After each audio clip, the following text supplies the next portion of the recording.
G'day. Let's have a chat about the challenge of being an experienced loser.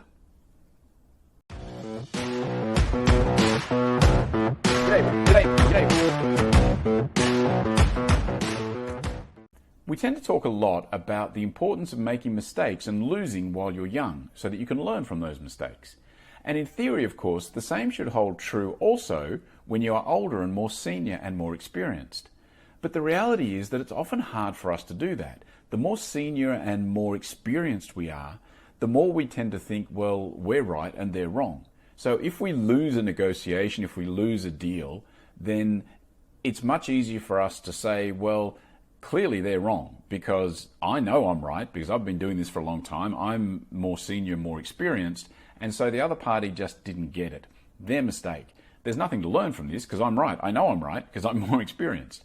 And so it's much, much harder for us the more senior we get and the more experienced we get to still remain, I guess, humble enough to be able to learn from the losses and learn from the mistakes. And so if you are in that senior bracket, like me, you've got to work a bit harder when the losses come up to really analyze and dissect them and work out, well, what can you learn from that loss? It's much harder to do the more senior and more experienced you are, but it's important that you try and do it. So if you are a little bit older and more experienced and more senior, kind of like me, make sure you continue to work hard on learning from your losses and be an experienced loser.